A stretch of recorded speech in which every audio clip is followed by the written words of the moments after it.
Welcome back, jesters. I thought I'd start a new segment on reading books from the popular game Skyrim.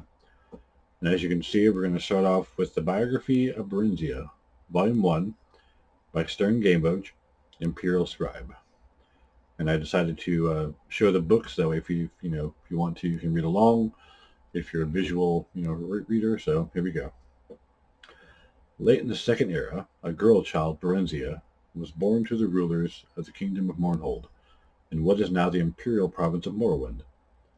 She was reared in all the luxury and security befitting a royal dark elven child until she reached 5 years of age. At that time, His Excellency, Tiber Septim I, was the first Emperor of Tamriel, and demanded that the decadent rulers of Morrowind yield to him and institute imperial reforms. Trusting to their vaunted magic, the Dark Elves impudently refused until Tiber Septim's army was on the borders. An armistice was hastily signed by the now eager Dunmer, but not before there were several battles, one of which laid waste to Mournhold, now called Almalexia. Little Princess Barenziah and her nurse were found among the wreckage. The Imperial General Symmachus, himself a dark elf, suggested to Tiber Septim that the child might someday be valuable, and she was therefore placed with a loyal supporter who had recently retired from the Imperial Army. Sven Adventson had been granted the title of Count upon his retirement. His fiefdom, Darkmoor, was a small town in central Skyrim. Count Sven and his wife reared the princess as their own daughter, seeing to it that she was educated appropriately, and more importantly, that the imperial virtues of obedience, discretion, loyalty, and piety were instilled in the child. In short, she was made fit to take her place as a member of the new ruling class of Morrowind. The girl Barenziah grew in beauty, grace, and intelligence. She was sweet-tempered, a joy to her adoptive parents and their 5 young sons, who loved her as their elder sister. Other than her appearance, she differed from young girls of her class only in that she had a strong empathy for the woods and fields, and was wont to escape her household duties to wander there at times. Barenziah was happy and content with her 16th year, until her 16th year, when a wicked orphan stable boy, whom she had befriended out of pity, told her he had overheard a conspiracy between her guardian, Count Sven, and a Redguard visitor to sell her as a concubine in Rihad, as no Nord or Breton would marry her on account of her black skin, and no dark elf would have her because of her foreign upbringing. "Whatever shall I do?" the poor girl said, weeping and trembling, for she had been brought up in innocence and trust, and it never occurred to her that her friend the stable boy would lie to her. The wicked boy was called Straw, said that she must run away if she valued her virtue, but that he would come with her as a protector.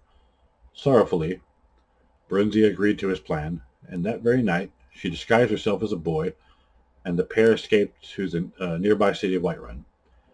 After a few days there, they managed to get jobs as guards for a disreputable merchant caravan. The caravan was heading east by side roads in a mendacious attempt to elude the lawful tolls charged on the imperial highways. Thus the pair eluded pursuit until they reached the city of Riften, where they ceased their travels for a time. They felt safe in Riften, close as it was to Morrowind border, so that the Dark Elves were enough to have a common sight. Barenziah and Straw settled in the Riften for the winter, taking a cheap room in the slummier section of town. Barenziah wanted to join the Thieves Guild, knowing there would be trouble if she were caught freelancing. One day in a barroom, she caught eye of a known member of the guild, a bold young Khajiit named Theris. She offered to bet him if he would sponsor her membership. He looked her over, grinning, and agreed, but said she'd still have to pass an initiation. "What sort of initiation?" "Ah," Theris said. "Pay up first, sweetness." This passage has been censored by the Order of the Temple. All right. Straw was going to kill her, and maybe Theris too. What in Tamriel had possessed her to do such a thing? She cast an apprehensive look around the room, but the other patrons had lost interest and gone back to their own business. She did not recognize any of them. This wasn't the inn where she and Straw were staying. With luck, it'd be a while or never before Straw found out. Theris was by far the most exciting and attractive man she had yet met. He not only told her about the skills she needed to become a member of the Thieves Guild, but also trained her in them himself, or else introduced her to people who could. Among these was a woman who knew something about magic. Katisha was a plump and matronly Nord. She was married to a smith, had 2 teenage children, and was perfectly ordinary and respectable, except that she was very fond of cats and biological interference, their humanoid counterparts, the Khajiit, had a talent for certain kinds of magic, and cultivated rather odd friends. She taught Barenziah an invisibility spell and schooled her in other forms of stealth and disguise. Katisha mingled magical and non-magical talents freely, using one set to enhance the other.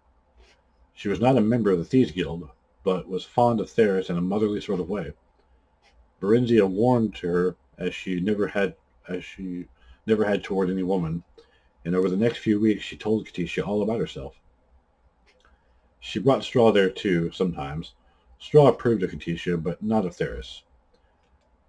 Theris found Straw interesting, and suggested to Barenziah that they arrange what he called a threesome. Absolutely not, Barenziah said firmly, grateful that Theris had broached the subject in private for once. He wouldn't like it, and I wouldn't like it.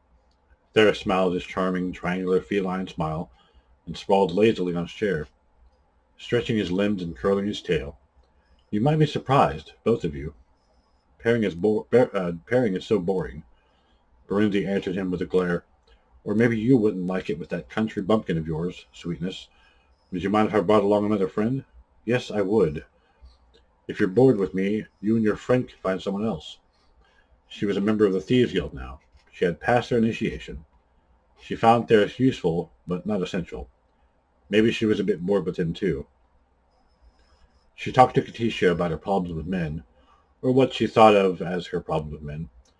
Katisha shook her head and told her she was looking for love, not sex, that she'd know the right man when she found him, that neither Straw nor Theris was the right one for her. Barenziah cocked her head to one side quizzically. They say dark elfin women are pro something. Prostitutes, she said, although she was dubious. You mean promiscuous, although some do become prostitutes, I suppose, Katisha said as an afterthought.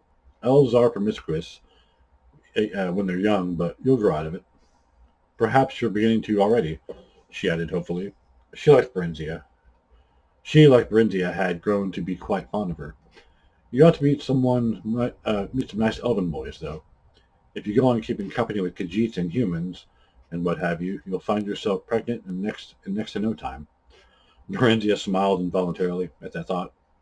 I'd like that, I think, but it would be inconvenient, wouldn't it?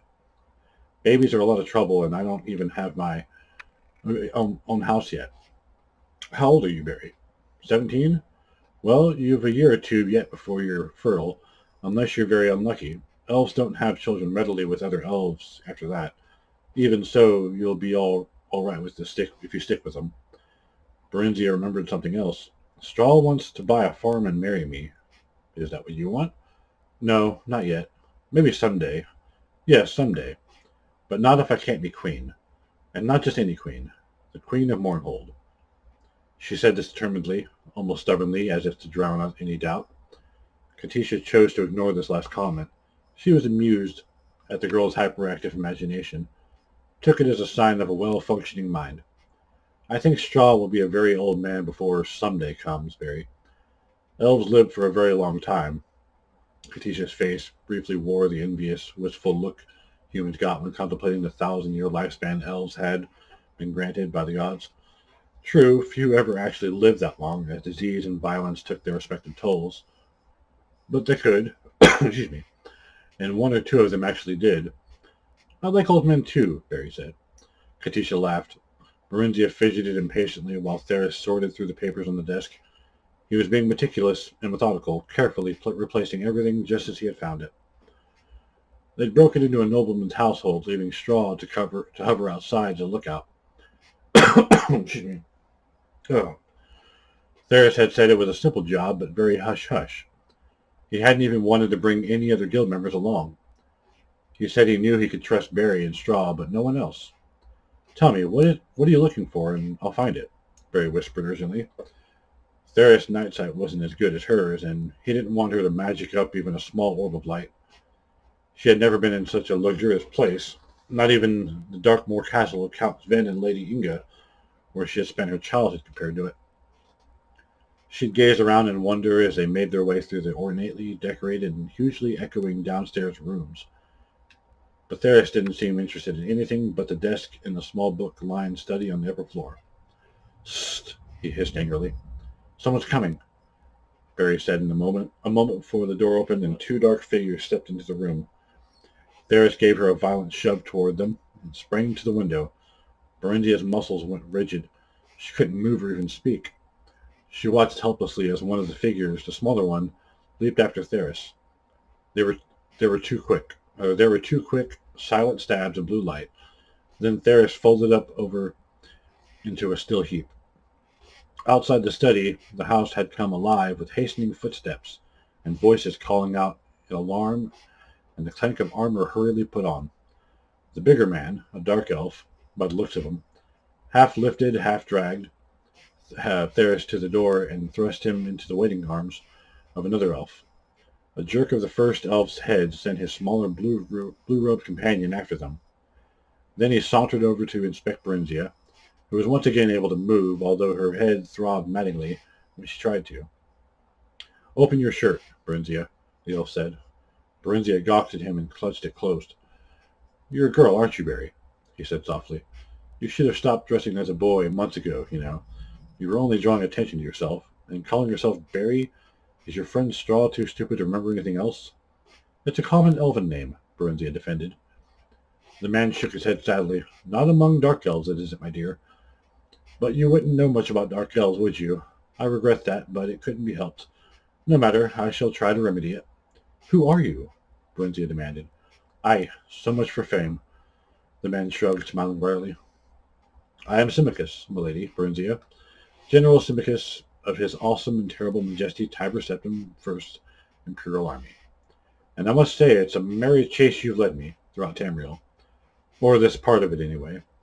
Although I guessed correctly, that you'd head for Morrowind eventually. You had a bit of luck, and a body was found in Whiterun that was thought to be Straw's. So we stopped looking for the pair of you. That was careless of me, yet I'd not have thought you'd have stayed together this long. Where is he? Is he all right?" she asked in genuine trepidation. "Oh, he's fine, for now. In custody, of course." He turned away. "You care for him, then? You care for him, then?" he said, and then suddenly stared at her with fierce curiosity, out of red eyes that seemed strange to her, except in her own seldom-seen reflection. "He's my friend," Barenziah said. The words came out in a tone that sounded dull and hopeless to her own ears. "Symmachus, a general in the Imperial Army, no less, said to have the friendship and ears of Tiber Septim himself. Aye, you seem to have several unsuitable friends, if you'll forgive my saying so, milady." "Stop calling me that."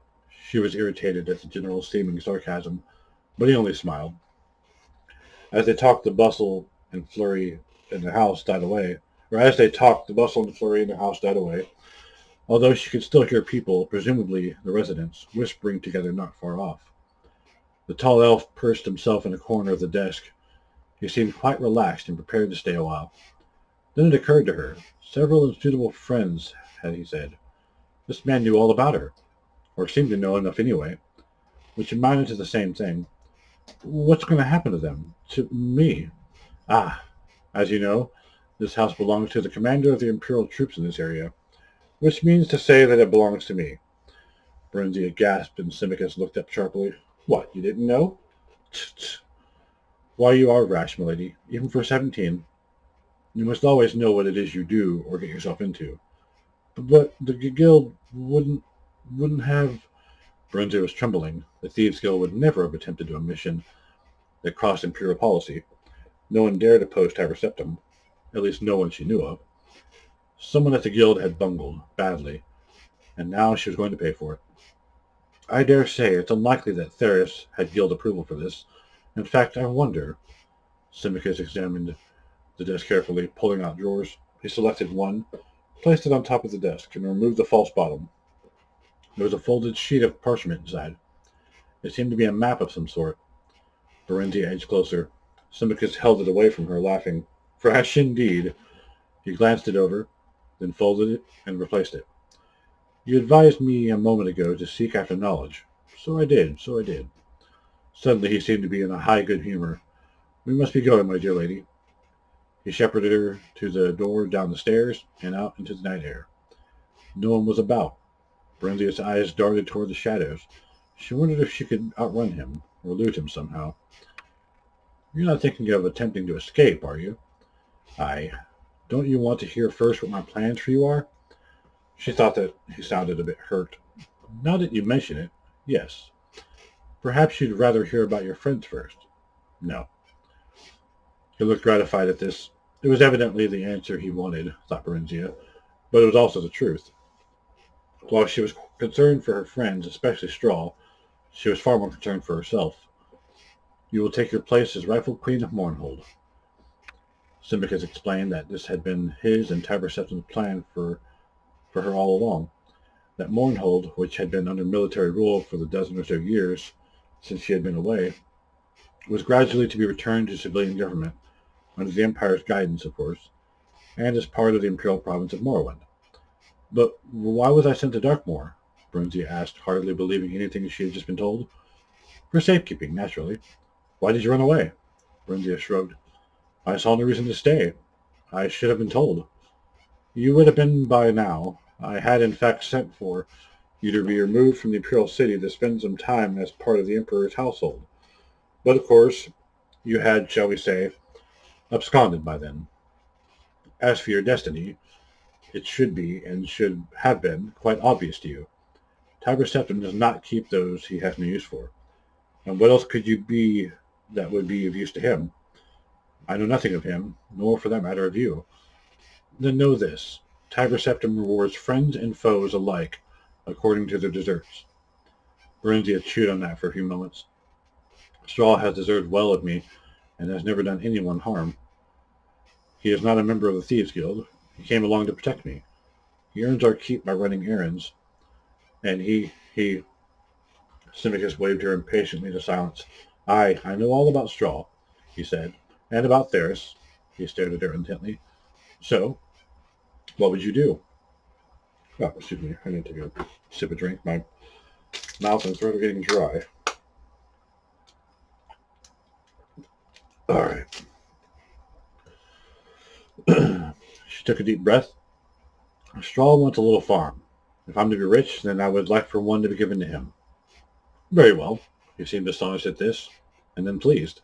Done. He shall have it. And Theris? He betrayed me, Barenziah said coldly. Theris should have told her what risk the job entailed. Besides, he pushed her right into the enemy's arms in an attempt to save himself. Not a man to be rewarded. Not, in fact, a man to be trusted. Yes, and? Well, he should be made to suffer for it, shouldn't he? That seems reasonable. What form should said suffering take? Barenziah balled her hands into fists.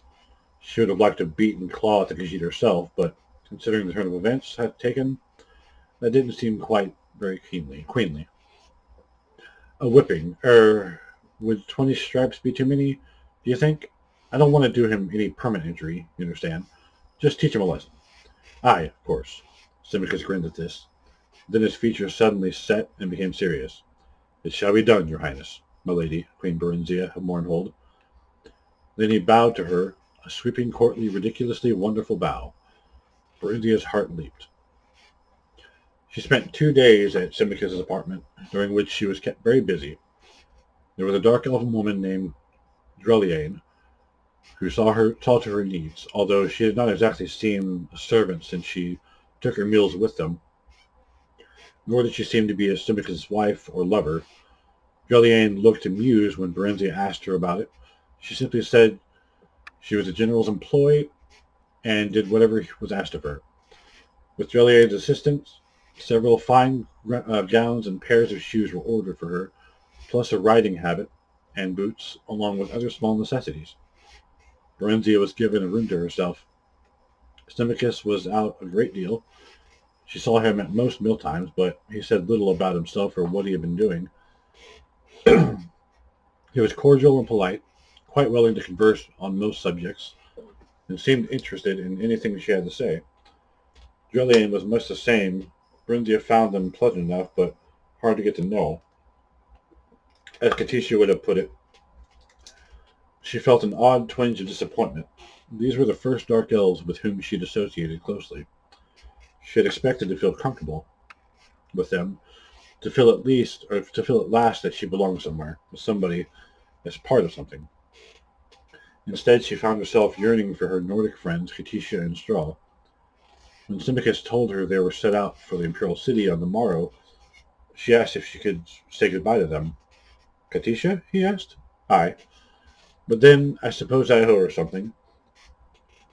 She it was who led me to you by telling me of a lonely dark elven girl named Barry, who needed elven friends, and who sometimes dressed as a boy.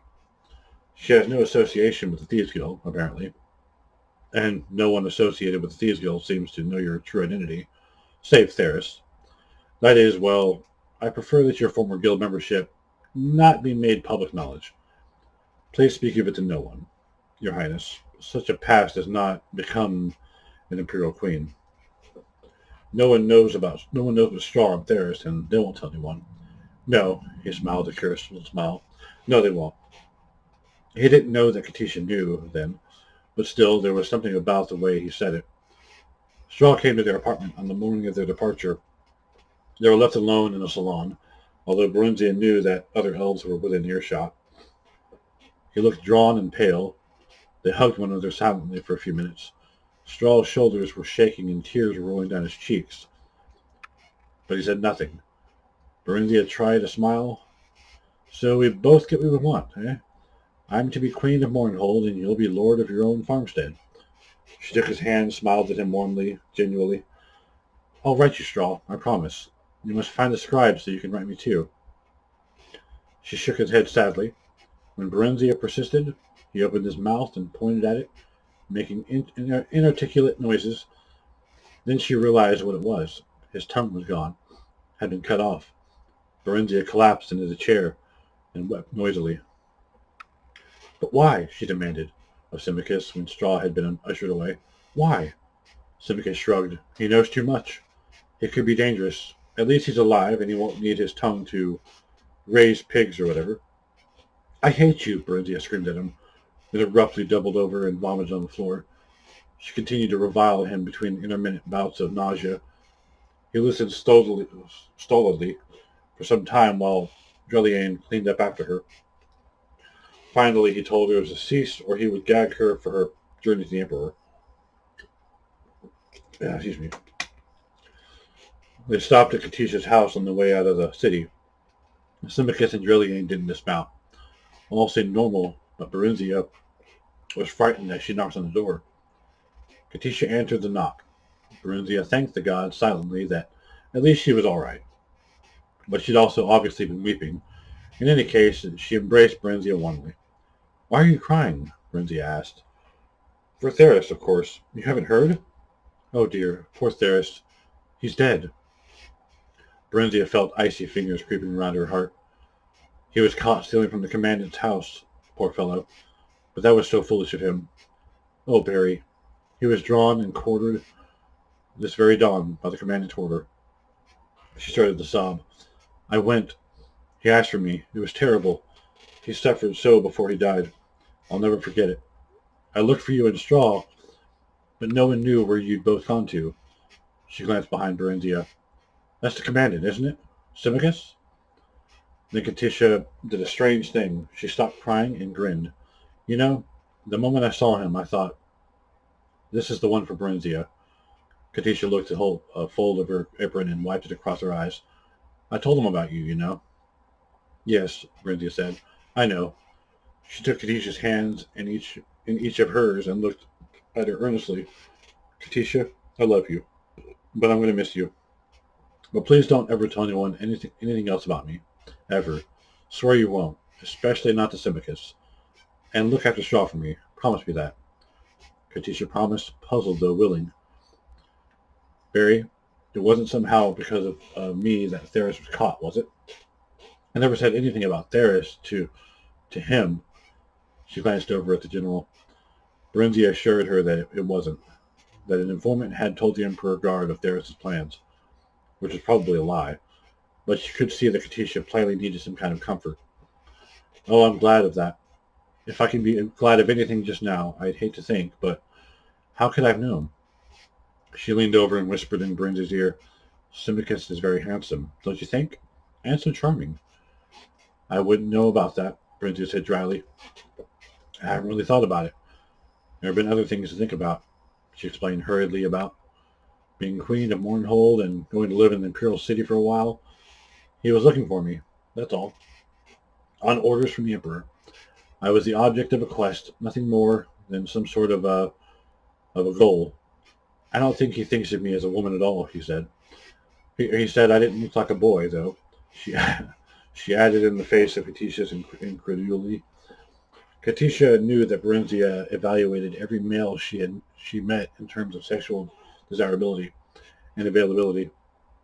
I suppose it's the shock of finding out that I really am a queen, she added.